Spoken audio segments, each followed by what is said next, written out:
everyone, and welcome back to another episode of the Coach Replay Show. I'm your host today, Corey Camp. And today I'm excited because we have a new to the show guest with us, Dr. Sibme Miletto.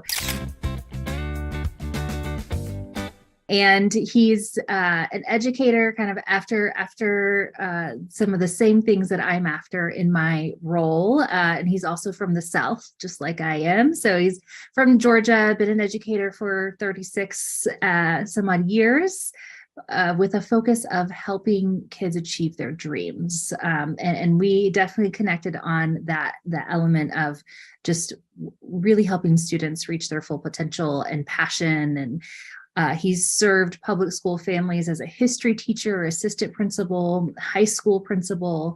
He's been Teacher of the Year twice and a finalist one other year, and just also creates a lot of content. He's got his own podcast that I definitely recommend you check out at StephenMiletto.com. But I'm going to let him kind of speak and tell you all a little bit more about himself today. So welcome, Sibme. Hey, Corey, thanks for having me. This is cool. So appreciate you inviting me on. Yeah. So what else? What else can you tell our audience about yourself? Well, so, it's like you said, I've been doing this for 36 years and which is really strange thinking that has gone by like that. And, but I got into teaching as a history teacher, and I did that because my high school teachers were so boring. And you and me both, right? That's what got me into education. I wanted to do something different, right? Very nice, very nice. That's the thing. It's like it was so boring. I'm like, I could do better than this. And not only that, it's like there's so much cool stuff in history. And I wanted to make it a course where kids, didn't always say, do we have to know this? Do we have to write this down? Why are we taking history? And instead, I wanted them to say, hey, I'm looking forward to this class. And we accomplished some of that. Kids are always still said, why would you do this? But hey, and then when I became a teacher, I learned that there's so much more to it. Like part of it's, you're kind of like you're kind of like a counselor, and there's so many different roles that you play and in working with the kids. And so that's a big part of it. And as I started figuring out who I was as a teacher, I realized, this is all about helping them achieve their dreams. And so that's kind of been my focus, like you said, over all these years. And I think that's so powerful. And that's absolutely what our students are seeking in the classroom. They're starving for that kind of connection, both the human connection as well as, the interest, something that's going to excite them and spark their minds and get the neurons firing.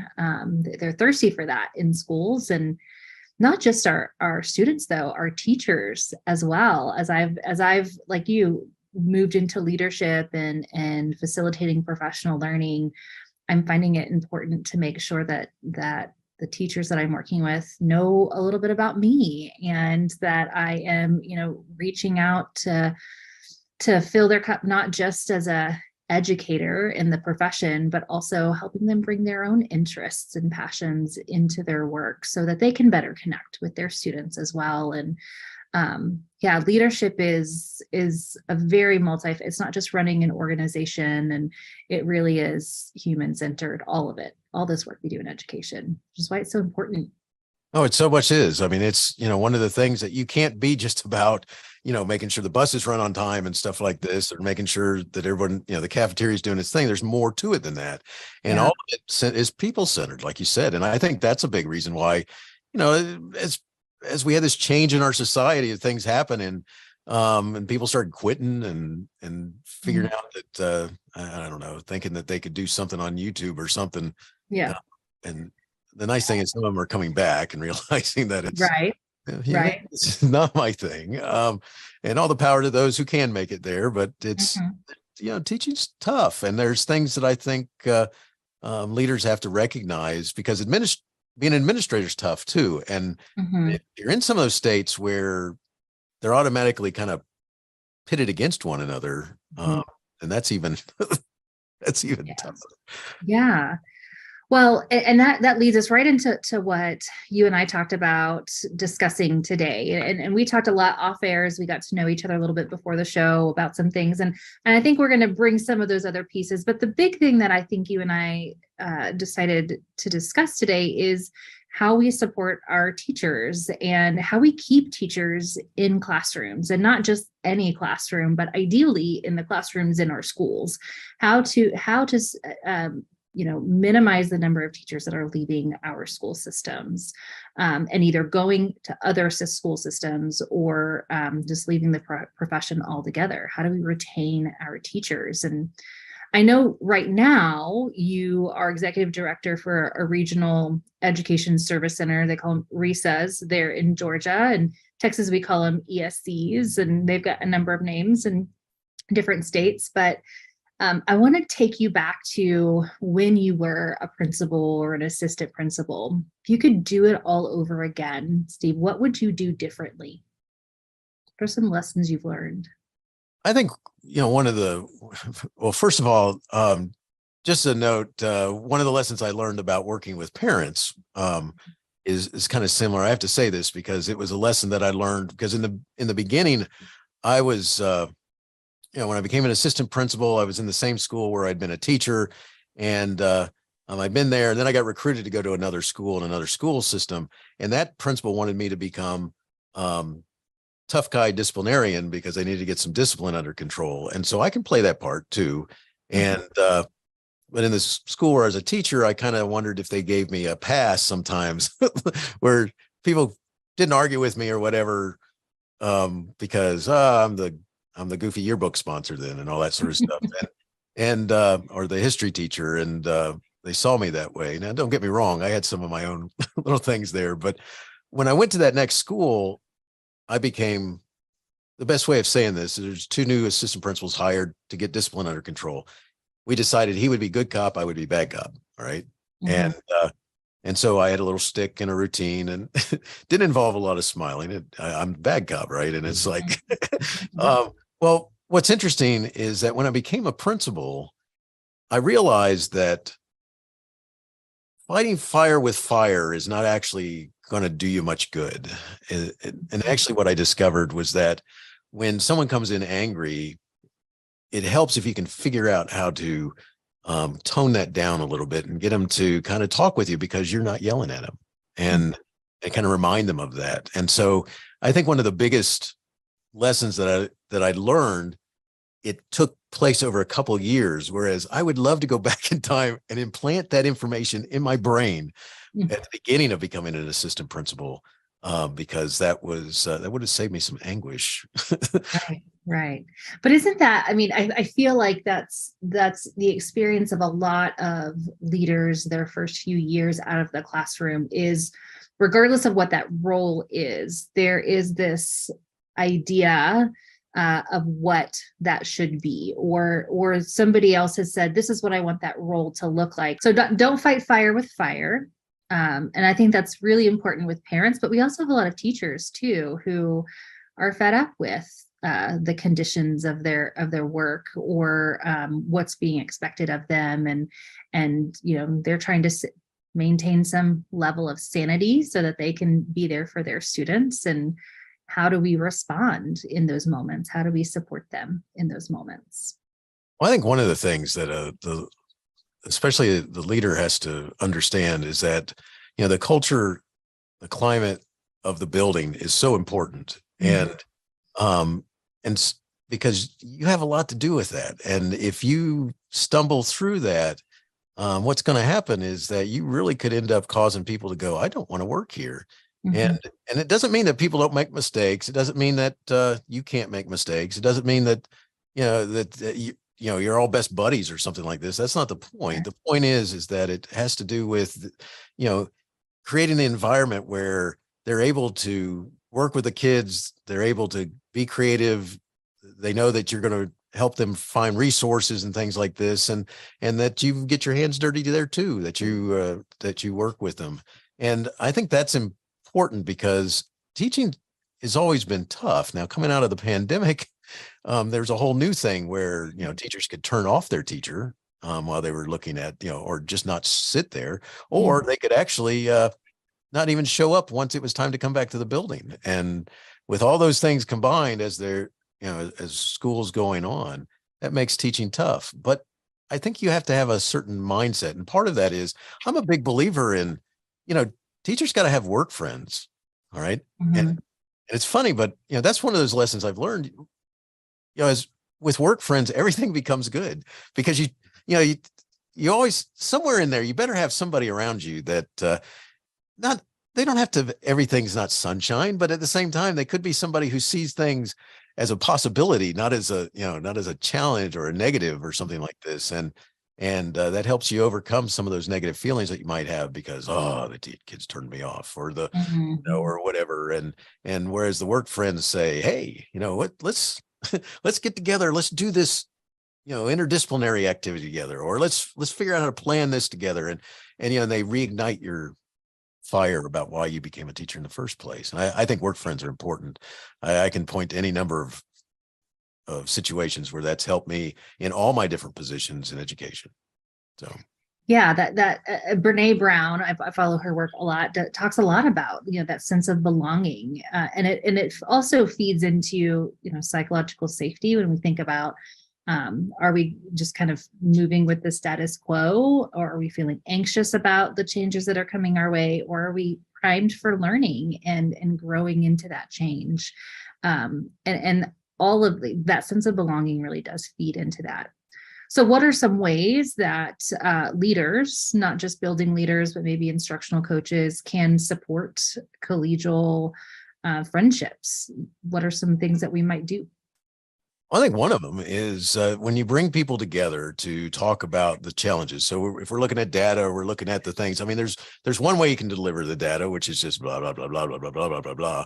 Or you can look at the kids with their information, so that you have images to go with this, and you start creating a two-way street where people are, wanting to come to the table to try and figure out how to help them. And I think this coming together where it's us helping together, working together, is important. And so you do things together. So there's some different ways of making, first, I got to tell you, there's nothing better than playing some games together. If you've never done that, working, having fun together. And, as you do stuff like this, whether it's duck, duck, goose, or whether it's shooting a basketball, or whether it's volleyball, or whether it's a trivial pursuit type game or something like this, or my all-time favorite one, the tug rope, what is that?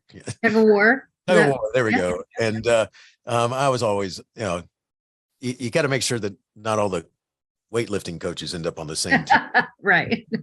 But the point is that as you start doing things together, and they see that you commit time to do things like, I got to tell you that, understanding that you come in and you join them and you start talking about what we're trying to do, and you bring them to the table where anybody can participate in the planning of this stuff, as long as you bring some ideas. Once you start creating a culture like that everybody's like, I want you to be part of this, instead of I just have all the ideas in my head. Yeah. I think that's a big part of that climate. Then as you're interacting like that, what starts happening is, you might venture out to say, hey, I need some help with this. Or I need some help with that. Or, hey, and I then kind of work to figure out how to get you that help. And because otherwise, if you see me as always the threat, yeah. that's problematic, because then we're in the wrong we're in the wrong relationship there. And unfortunately that does happen sometimes. And as the principal does have to take care of stuff, and sometimes that's going to help the climate as well, when you take care of stuff that has been allowed to fester or build for a long time and needs to be dealt with. But I think I really do think that that's really powerful. And what I love about it is, many of our instructional leaders, especially our building leaders, in the it's been 10 years now since we've really started to really make this shift across multiple states, which is moving from just being an organizational leader to an instructional leader. even as a principal, right? And some of the administrators that I worked with when I was at the ESC back in Texas, and I still continue to work with some folks who don't feel very, there's not a lot of self-efficacy in their instructional knowledge because they taught maybe an elective, or they're supporting math teachers, but they taught history. And so you're like, how do I provide support to them? What I love about this idea of just focusing on, finding friendships and creating sense of belonging within your building, that doesn't take any instructional knowledge. You don't have to be an expert in this particular instructional model or any of those things. You can just connect with them as an individual and find ways to work together. So I think that's also powerful for some folks. It's important. Something that I adapted from not adopted, but adapted, and kind of stole the idea from a couple of writers. The book was called Shaping School Culture, where it introduced me to the idea of having staff recognize each other and give each other something that represents the school. And like in that book, one of the examples is some principal gave a Coke and a smile, because it went with the ad campaign that Coca-Cola used to have. And so they'd come down and they would say something nice about a faculty member, and then they would be able to come get a Coke out of the cooler and go sit down. Well, so I took that idea and went with it. And in that book, the authors talk about some universities and some organizations that do different things.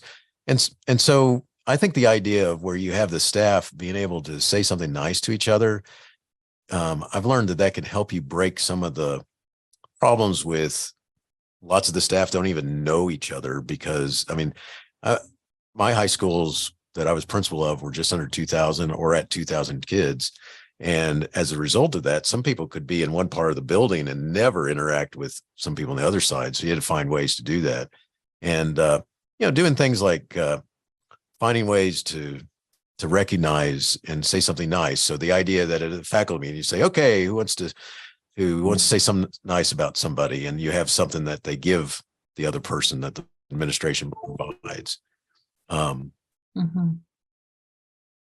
What's it? Yeah.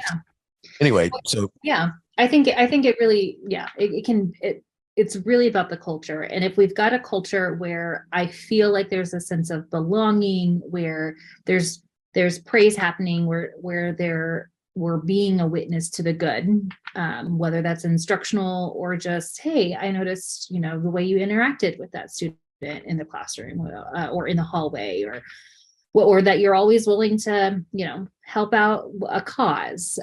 Those are things that I may have to drive a little bit further to be an employee at that school, but it's worth it, right? So, so you're going to hold on to me a little bit longer, because those things matter a lot to our teachers. So they really do. It's things like, it's just, that you matter and that you can be part of whatever it is that's going on. And, and it's one of those things that it takes time to create that environment, but being able to recognize whether it's, when I was a principal, I had this whole focus on, we had a that involved Buzz Lightyear. Now it would take me too long to explain that. I see a Buzz Lightyear there next to you.